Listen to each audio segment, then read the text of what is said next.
গল্প ওগো বৃষ্টি ছুঁয়ো না। লেখক প্রবীর চক্রবর্তী।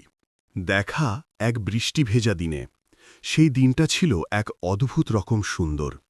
আকাশজোড়া মেঘ, বাতাসে একরকম মাটির গন্ধ, আর হঠাৎ করেই নেমে এলো ঝিরঝিরে বৃষ্টি। আমি ছাতা ছাড়াই বের হয়েছিলাম, মাথায় কেবল একটা টুপিও ছিল না। কেন যেন মনে হচ্ছিল বৃষ্টিতে একটু ভিজলে মনটা হালকা হবে। বইয়ের দোকান থেকে ফিরছিলাম। রাস্তার পাশের পার্কটা একদম ফাঁকা, শুধু আমি আর কিছু পাখি। হঠাৎ এক মুহূর্তে আমি থেমে গেলাম। সামনের ফাঁকা বেঞ্চের পাশে দাঁড়িয়ে একটা মেয়ে ভিজছে, মাথা উঁচু করে আকাশের দিকে তাকিয়ে সে গাইছে, ওগো বৃষ্টি আমার চোখের পাতা ছুঁয়ো না। সেই গলার সুর এতটা মায়াবী ছিল, মনে হচ্ছিল বৃষ্টির ফোঁটাগুলো থেমে যাচ্ছে গানের সুরে। আমি দাঁড়িয়ে পড়লাম একপাশে। সে খেয়াল করেনি বা করলেও কিছু বলল না।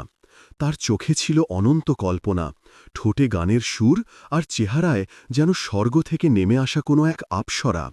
তার পরনে ছিল হালকা নীল শাড়ি, যা বৃষ্টিতে ভিজে গিয়েছে, আর তার চুলগুলো এলোমেলো হয়ে গিয়ে কপাল ছুঁয়ে দিচ্ছে। আমি শুধু তাকিয়ে রইলাম। মন বলছিল এই মেয়েটার নামটা জানতে হবেই। সে গান থামাল। আমি সাহস করে এগিয়ে গিয়ে বললাম, তোমার গলা শুনে মনে হলো বৃষ্টি আর গান এক হয়ে গেছে।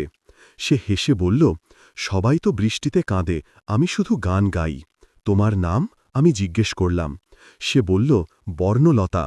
আমি একটু থেমে বললাম, তোমার নাম যেমন কবিতার মতো, তেমনি তোমার গলায়ও সুরের গন্ধ আছে। আমি প্রবীর, লিখতে ভালোবাসি, বিশেষ করে প্রেম নিয়ে। সে বলল, তবে আমাদের দেখা হওয়া প্রেমের গল্পের শুরু না হতে পারে? তার সেই একটুখানি হাসি, সেই চোখের কোণে দুষ্টুমির রেখা আমার ভিতরটা কাঁপিয়ে দিল। এরপর আমরা বারবার দেখা করতে থাকি, বৃষ্টির দিনে, ছাদে, রেল স্টেশনের বেঞ্চে, পার্কে, কিংবা পুরনো কফি শপে। সে গান গাইত, আমি লিখতাম। তার গানের সুরে আমি জীবন খুঁজে পেয়েছিলাম। বর্ণলতা শুধু আমার প্রেম নয়, সে ছিল আমার কবিতা, আমার স্বপ্ন, আমার হৃদয়ের বৃষ্টিধারা। একদিন আমি বললাম, বর্ণলতা, তুমি যদি কোনোদিন গান ছেড়ে দাও, আমি আর লিখতে পারব না। সে বলল, তুমি যদি কোনোদিন আমায় ছেড়ে যাও, আমি আর বৃষ্টি ভালোবাসতে পারব না। কিন্তু সব গল্পে যেমন বাঁক আসে, আমাদের প্রেমেও এলো। একদিন হঠাৎ সে ফোন ধরল না। আমি পাগলের মতো খুঁজে বেড়ালাম তাকে। ৩ দিন পর সে দেখা করল, চুপচাপ। সে বলল, প্রবীর, আমার গলায় টিউমার হয়েছে, ডাক্তার বলেছে অপারেশন লাগবে, আমি হয়তো আর গান গাইতে পারব না। আমি